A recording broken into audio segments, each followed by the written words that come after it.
This is Dennis Ramundi with my co-host, Phil Goldberg, author of The Life and Times of Yogananda, and our guest today from India, through the miracle of modern technology, Kamlesh D. Patel, known to many as Daaji, teaches heartfulness meditation from his personal experience as a devoted student of spirituality. He has gone from his work as a pharmacist to a spiritual seeker and teacher, and we are very excited to speak with him today. So, Daaji, thank you so very much for taking the time to come out. And I want to mention your latest book, The Heartfulness Way. That's The Heartfulness Way, and we'll have all the information about that posted up on our podcast. Good. Welcome, Daaji, from India.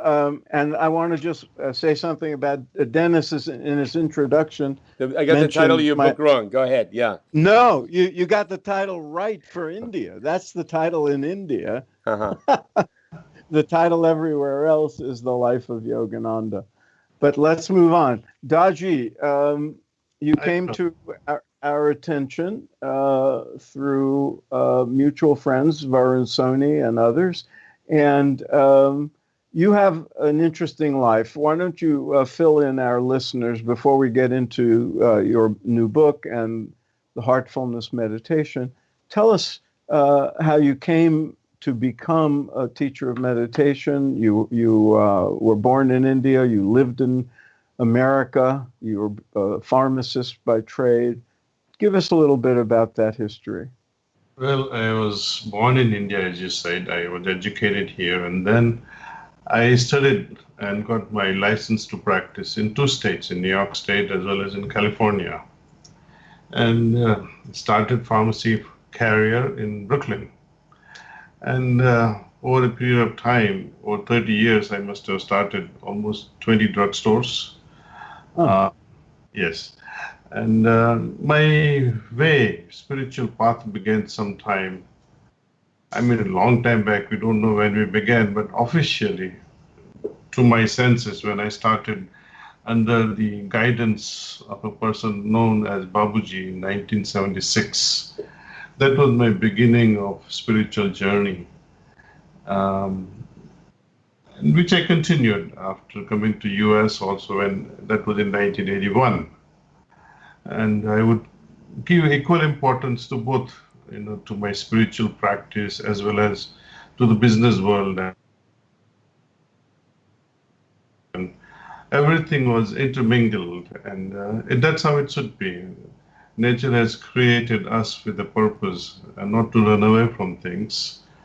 So I took both things as a challenge, business as well as the spiritual world, and tried to do my best in both the fields. So this is who I am, and always a spiritual seeker. Mm-hmm. On the way, those who like to travel with us, experience what we do, I'm fully committed to it.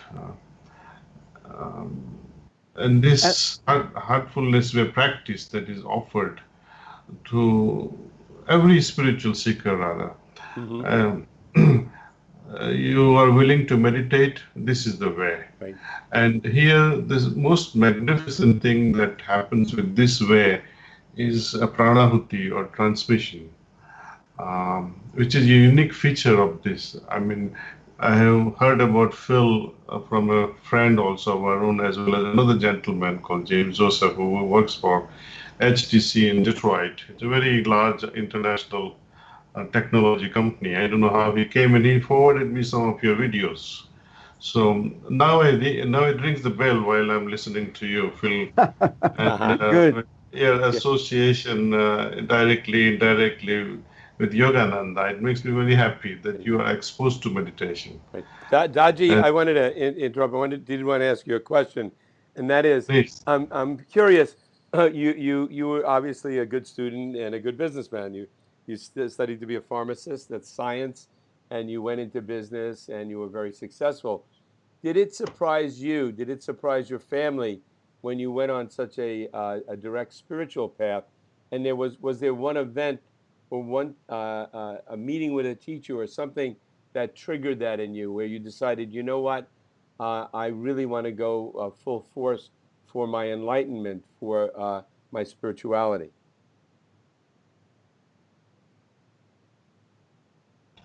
I'm unable to hear you. Oh, wait, I think I will say it's it okay. again. Can you hear me now? Okay. Yes, All very right. well. So, were you surprised? Was your family surprised when you decided to go from your business into spiritual teaching? And was there some event that triggered that in your life? Not really. My family is not surprised because business is going on as well. Mm-hmm. And while I was doing business, I was also training, though right now I'm training individuals on a from a different level. But as a student as well as a trainer in this system, I was, like if you are a patient and you come to me for a medication, and we would chit chat and we would encourage everyone rather, I would have a sign outside my pharmacy, learn to meditate. Mm-hmm. And those people who are very curious, I would teach them how to meditate, even when I was not in this current position. See, so often I would close the pharmacy, and those who would like to meditate would just sit around in the pharmacy area, and we would just sit and meditate together. I would teach them. And that was the way, I think. So no one was surprised when this bigger responsibility came in, because we don't dissociate from usual family life. Family life always goes together. When I grew up in Brooklyn, we didn't have pharmacies that said with meditation signs on the outside. but Daaji, most of our listeners are familiar with meditation and will have, in many cases, been meditating in one form or another for a long time. So they'll be curious to know what is different about the lineage that you represent and the method that you call heartfulness. Can you explain a little more? Surely.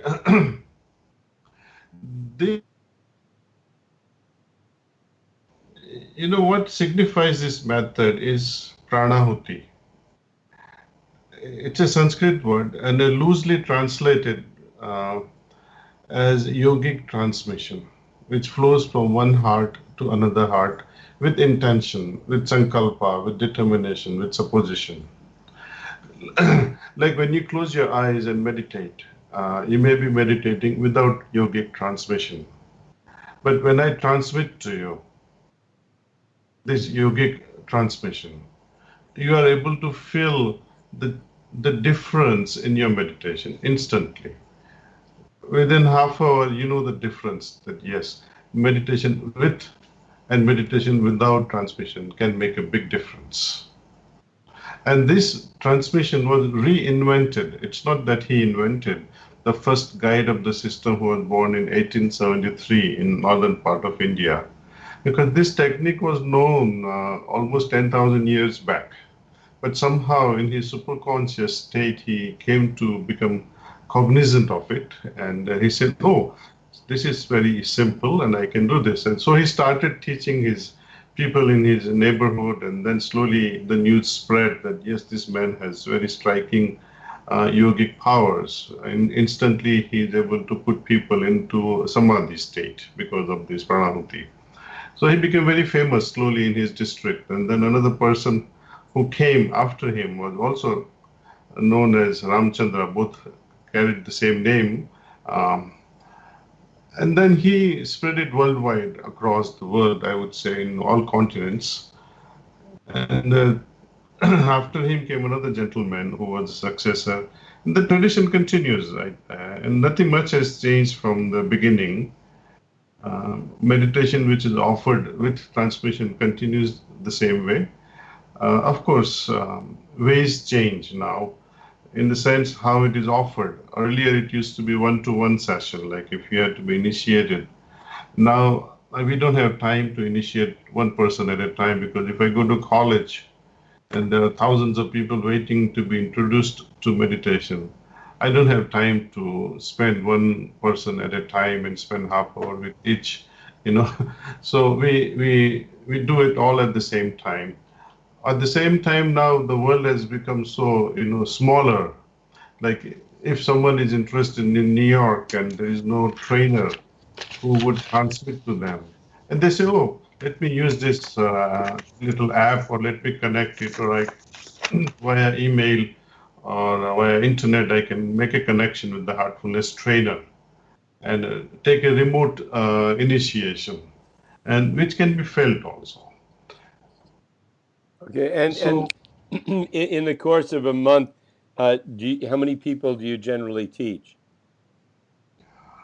I myself, Yeah. or all the trainers that we have? Well, both. How many do you do, and how many are done worldwide? Yeah. Well, now we have over 1 million seekers throughout, and personally myself, I train about every week. I train about roughly 5,000 people. About how many? 5,000. Wow. Yeah. And Yeah. you do this not necessarily in person with a group, but you have high-tech methods of transmission now? Well, most of them, we have this app called Let's Meditate app. So a lot of people, they say, I would like to receive transmission or this yogic transmission down here and work with them. Most of the time here, in my case, a lot of people, they come here to this ashram, and they wait,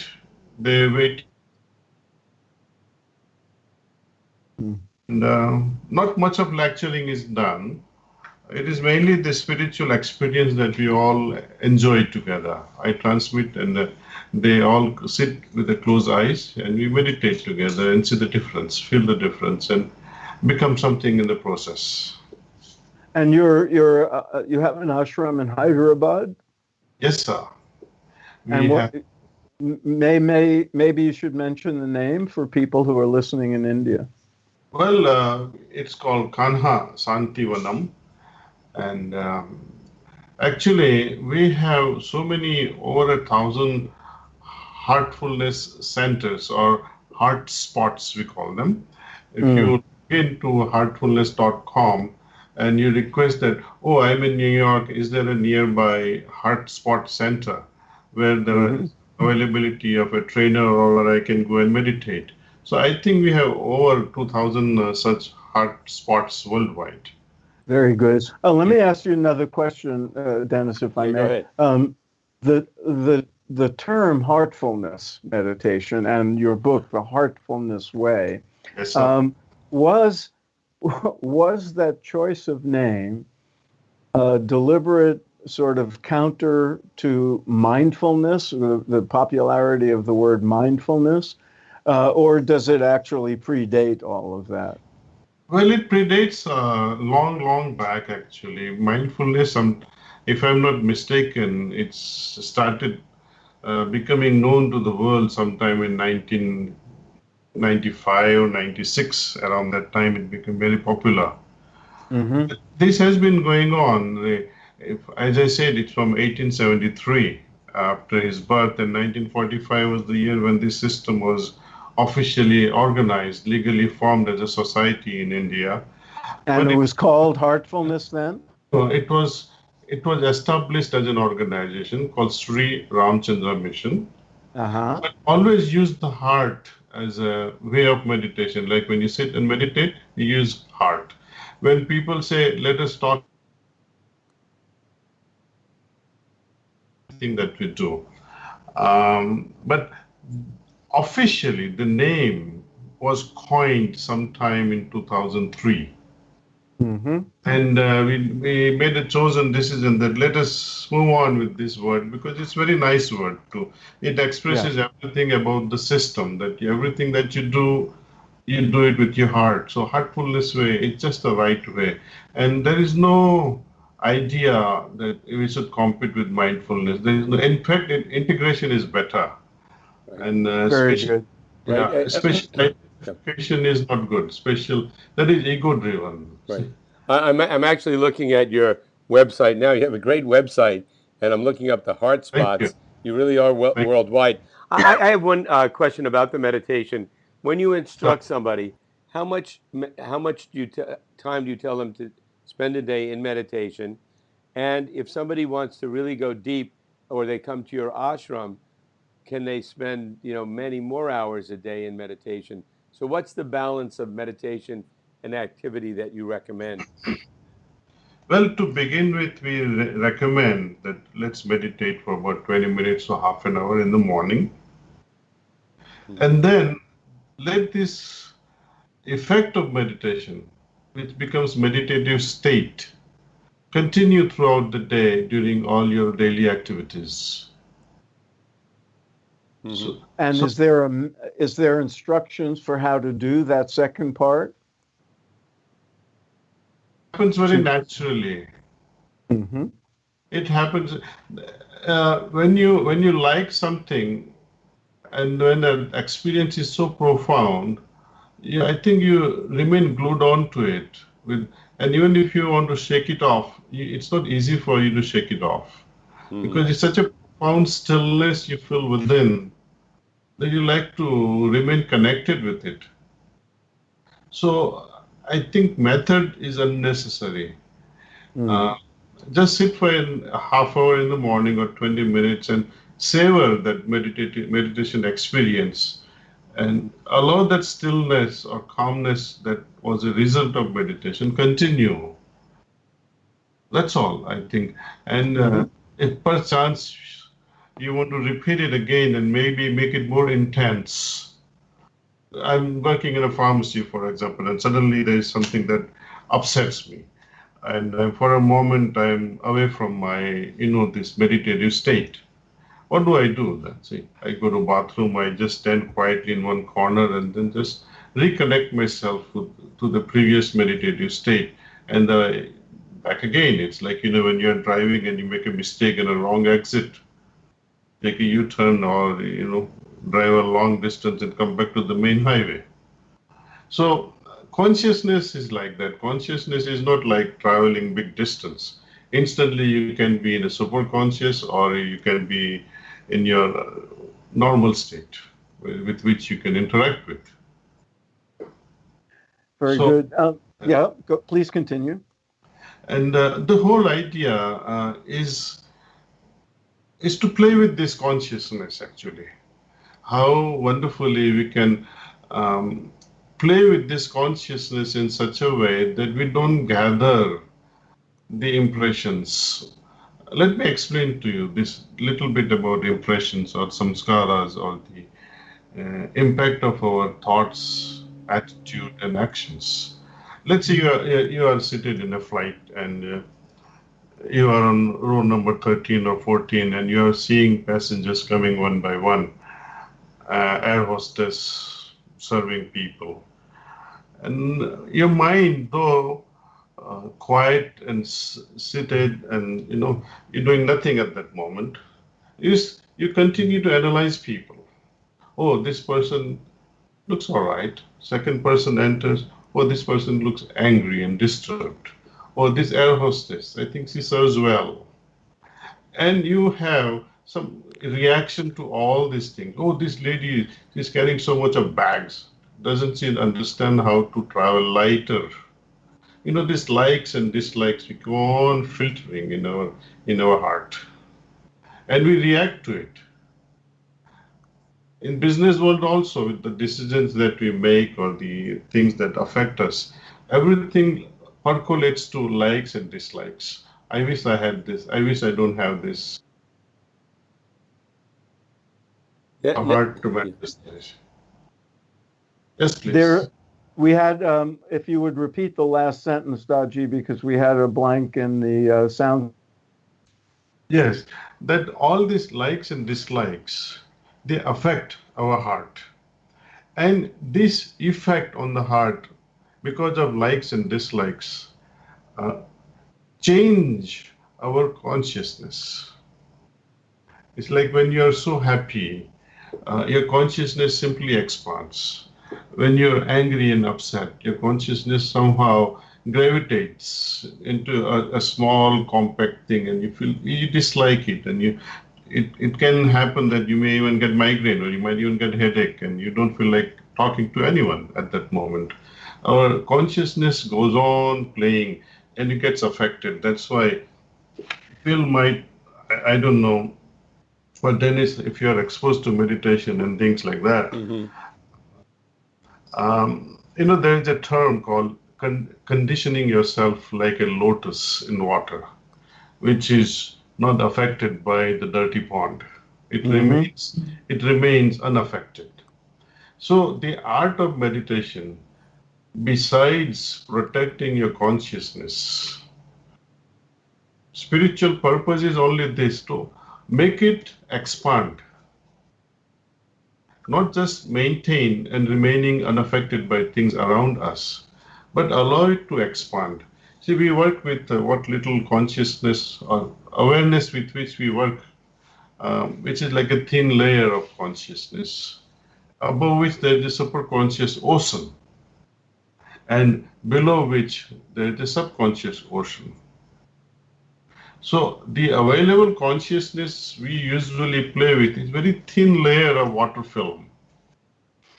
And spiritual practice, intention is only this, to allow this thin layer of consciousness to soar higher into superconscious sky and allow it to percolate into a subconscious ocean. Once we get the knack of this, I think you have mastered your life. Very good. Daaji, I'd like to come back to this notion of yogic transmission. Now, we know traditionally in Diksha and forms of initiation, there's often entail a transmission, and we know the concept of darshan, when one is with a highly evolved spiritual being, something is transmitted. When a person learns your heartfulness meditation practice, what is the nature of that transmission? And when a person subsequently practices on his or her own, how does the transmission occur at that time, or does it? Oh, it does. It does all the time. When a person is initiated into this heartfulness way, which happens through transmission, there is a heart-to-heart connection made with the source, and the seeker goes on absorbing from the source all the time. Like when you feel like meditating and you close your eyes and you connect with the source through a prayer, and automatically the transmission will start descending into your heart. Okay. Yeah, so when you're go ahead, not Phil. speaking about, in that instance, then you're not referring to a transmission directly from teacher to student, but a larger sense of transmission from a spiritual source, or it is always from the spiritual source. Even when we are with the guide or a guru, Guru is the one who triggers it. The source is within our heart itself. Right. Daaji, I wanted to ask you, in addition to teaching meditation, do you or members of your organization, I assume, have programs where you train people to become teachers? And if so, what does that entail? Well, it's very simple, actually. You cannot help but start transmitting at some level of consciousness when a person is evolved to a certain level, or let us say a person who is interested in transmitting, then I'd like to also learn this art of transmission. He can come to one of our ashrams, submit himself. So I like to train others also and make sure my family members benefit, or my community benefits from what services I can provide later on in life. So minimum requirement is this willingness to serve. Second thing, it becomes my responsibility as Kamlesh to train them all the intricacies of the involved in transmission, because you cannot transmit unless and until you are able to do the cleaning cleaning here does not mean that the other person is dirty. It only means that we need to remove unwanted things from the heart of the other individual and then transmit. Third thing is to make this person also able so that he is able to connect the seeker to his own source. And fourth thing is to also make sure that this trainer has moved to a certain level of consciousness, meaning he should be at least moved beyond the Agya Chakra, meaning he should be in Brahman Mandala, or he should be in the region. You understand this, I hope. Should I explain Yes. a bit Yes, more? very good. Good. So we go beyond the Agya Chakra in order to train someone and say, okay, you have gone beyond Muladhara, you have gone beyond Swadhisthana, you have gone beyond the heart chakra and the Atma chakra and the fire point and the water point and the ether point, and you go beyond this Agya chakra and tap into the source of energy, where your sankalpa or your suggestive ability becomes quite subtler and very refined. Very good. So, Daaji, you became the, I don't know what the proper term is, but the leader of a particular lineage. Are you still involved in business, or is your all your attention on the Heartfulness Way? Well, fortunately, even during my active days in business world in New York, I had a very peculiar way of doing business, actually. All the help that I had trained them to run pharmacy as if it was their own. And sooner or later, they became the business partner.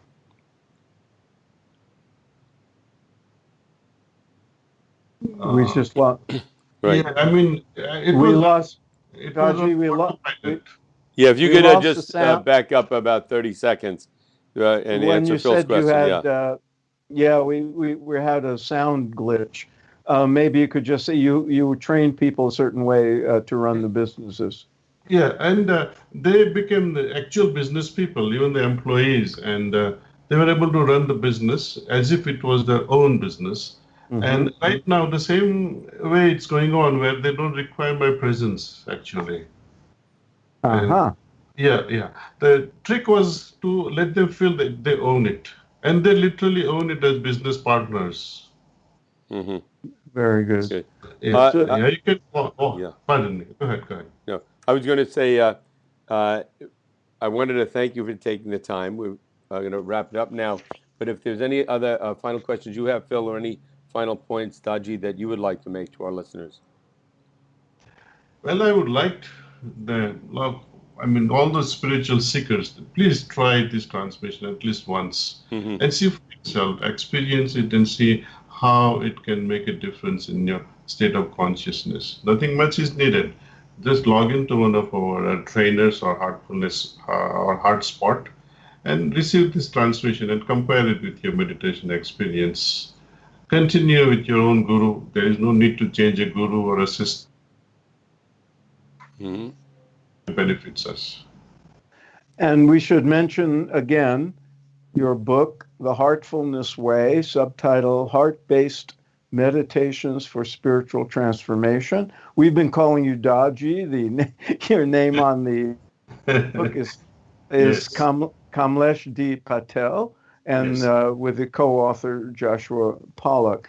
So they can find that book, and they can find Heartfulness Meditation website and apps and all kinds of things, and we'll have that information on the website when we post this interview. Thanks for being with us. I hope our paths cross in India or the U.S. Definitely, I look forward. I look for actively to meet you one day. I hope. I do Thank hope you we so can much. do that. Thank you. All And right. I'm grateful. I'm very grateful. Thank you. Thank you. Bye bye. Thank you.